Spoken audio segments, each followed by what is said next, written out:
Until recently, NCERT textbooks mentioned Akbar over 90 times and Shah Jahan and Aurangzeb around 30 times each. But key Indian rulers like Rani Durgavati, Ahilyabai Holkar and Chhatrapati Shivaji got barely a mention. Students learned more about Babur than the Cholas, more about Humayun than Maharana Pratap. Generations grew up worshipping the oppressors while forgetting the warriors who defended Bharat with blood and valor. But not anymore. Things have started changing ever since the Modi government came to power. NCERT has introduced several major changes in the textbooks of classes 6, 7 and 8. Take a look at 7 major changes. Mughal chapter, brutality over glorification. The revised NCERT Class 8 Social Science textbook takes a far more honest look at the Delhi Sultanate and Mughal rule, highlighting the religious intolerance and violence, marking a major shift from earlier editions. Babur is portrayed as a ruthless invader who massacred entire populations, built towers of skulls, and enslaved women and children. Akbar's reign is shown as a mix of brutality and accommodation, with references to the massacre of 30,000 civilians in Chittorgarh and temple demolitions, even as he later promoted tolerance. Aurangzeb is described as driven by religious zeal, issuing orders to destroy temples at Banaras, Mathura, Somnath, and even Jain and Sikh shrines. The textbook also covers Alauddin Khilji's general Malik Kafur, who raided sacred Hindu cities like Srirangam, Chidambaram, Madurai, and possibly Rameshwaram. Bharat through Mahabharata. A new chapter teaches how ancient Indians named their land.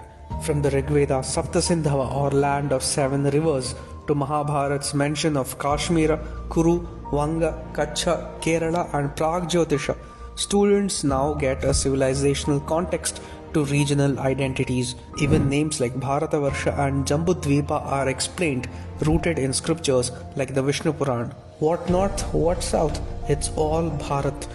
A cultural unity narrative replaces the colonial north-south divide. The books quote Vishnu Puran.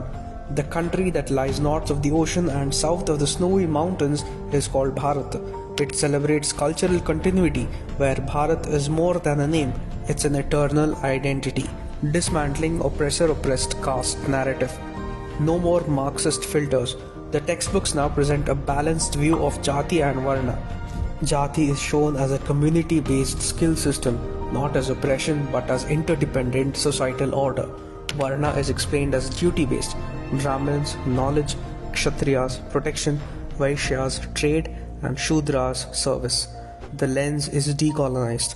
The narrative is now dignified with no meniality associated with the term Shudra. Cultural cartography of Bharat. The new Class 7 geography book includes sacred geography. A map features Shaktipithas, Jyotirlingas, Char Dhams, Kumbh Mela sites, and Sikh, Buddhist, Jain pilgrimages. It's not just geography now, it's a spiritual map of India's living civilization, giving importance to ancient Indian wisdom. Chapter 1 in geography, titled Locating Places on Earth, opens with a striking quote from Aryabhatta, who described the Earth as spherical and situated in space. Chapter 3 begins with a verse from the Atharva Veda, which clearly articulates ancient Indian concern for nature and climate. A fascinating insight from the Don't Miss Out section reveals that India had its own central meridian known as Madhya Rekha, which passed through Ujjain. The Mahabharata is cited in the chapter on grassroots democracy, an excellent way to illustrate political thought emerging from ancient Indian texts. No woke nonsense. This book strongly highlights how important the family system is. It even has a full chapter dedicated to it. Chapter 9, called Family and Community, starts with a quote by Thiruvalluvar that sets the tone for an Indian cultural point of view. Love and dharma are the flower and fruit of family life. A traditional joint family is shown sitting together, grandparents, parents, and children. It talks about the family as one of the oldest and most important parts of Indian society, not just a social setup, but a core of our civilization. The Modi government has not just changed textbooks, it's a correction in the nation's memory. The youth of Bharat are finally being taught the truth.